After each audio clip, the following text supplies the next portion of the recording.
President falling behind in Pennsylvania this morning as the vote count continues. And I'm joined now by Bradley Honan, founder and CEO of the Honan Strategy Group. Bradley, it's good to see you this morning.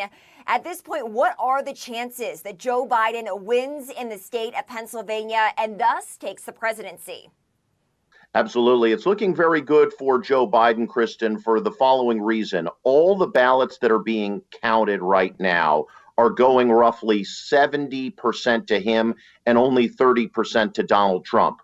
And that's true whether we look at Philadelphia County, which is a Democratic county, if we go to Erie County on the most northwestern part of the state, a Trump county in 2016, those ballots that are coming in right now are disproportionately for Joe Biden. So there's a very good chance that not only does he win Pennsylvania, but as you rightly say, gets those key 20 electoral votes in his column.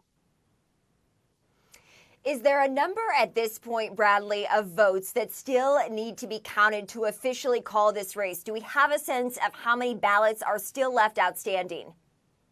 Yeah, we do. It's a big number, and I think it's important to mention that to your viewers across the country. There are about 163,000 ballots that are still outstanding in Pennsylvania alone. And Kristen, the way that it also operates is that number could actually go up, because what the rules are in Pennsylvania and other states, as long as a ballot is postmarked by 5 p.m. on election day, it still has a number of days to travel to the Board of Elections. So even ballots showing up today are legitimately counted. So it's at least 163,000 ballots still left to be counted, but expect that number to rise and potentially go even higher. Is there a deadline today, Bradley, in terms of when the vote count will stop? Any sense of when we could have a clear picture before the end of the day as to where Joe Biden and President Trump stand in the state?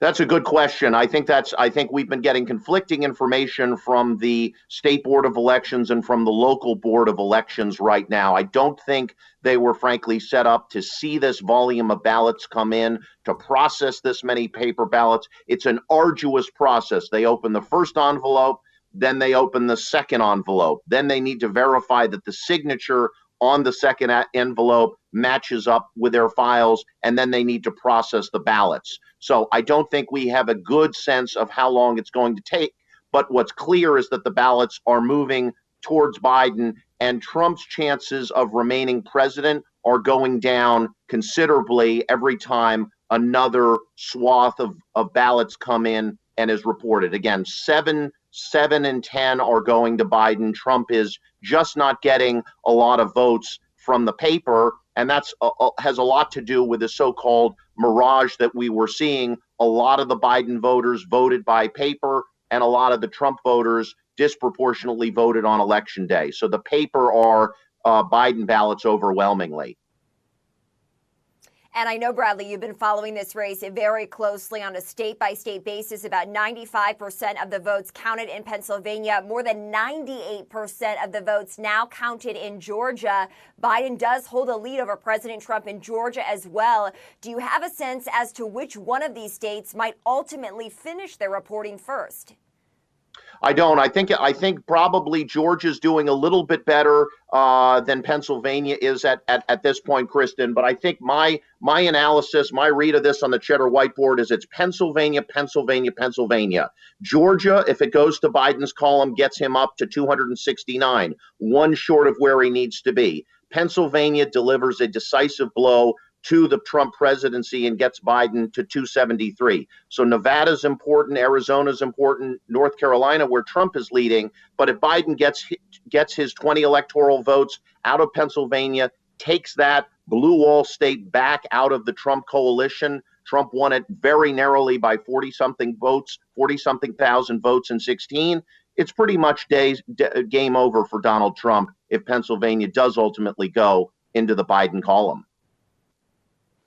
Let's talk about Arizona. I'm curious, Bradley, to see how close the race is there. We did see that the AP called Arizona as a Joe Biden win early Wednesday morning.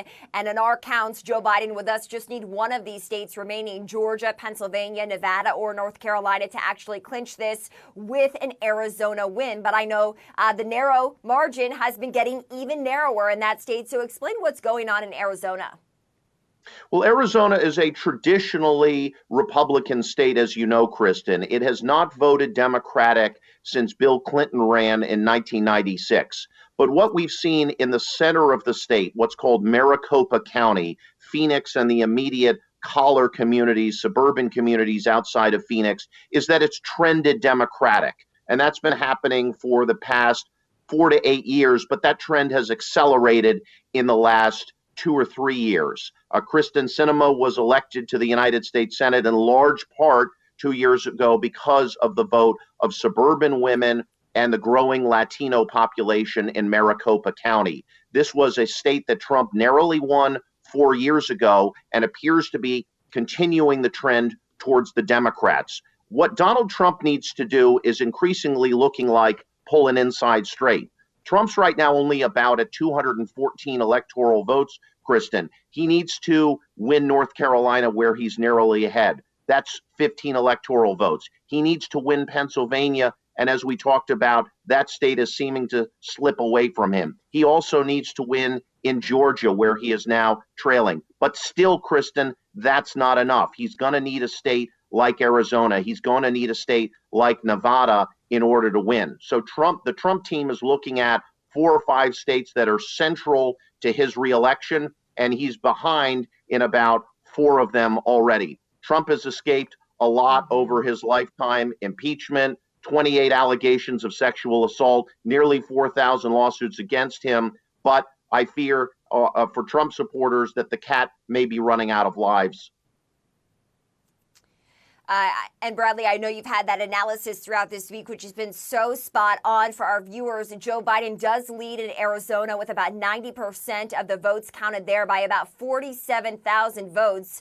Bradley, to me, that still seems like a pretty wide margin that Joe Biden does have over President Trump. And I'm curious to know the reporting as it goes on in Arizona. If you think that is officially how this state will go, that it will go for Joe Biden. Kristen, it certainly looks that way. Look, I think what we see from the map in general across the country is we are divided into red states and blue states. But I think the other division, which is critical to note here, is how we all think about the COVID-19 pandemic.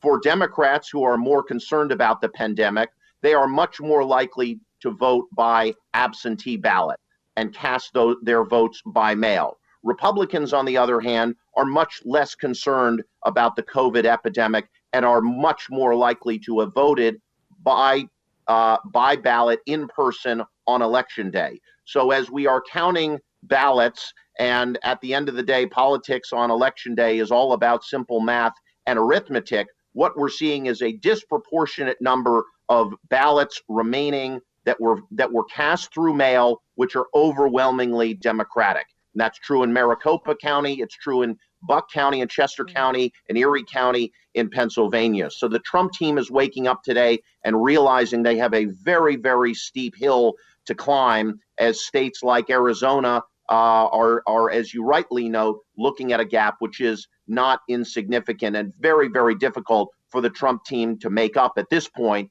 given how many paper ballots remain, which we know are overwhelmingly Democratic. That's right, Bradley Honan. We got to leave it there. Such great analysis. Bradley is the founder and CEO of the Honan Strategy Group.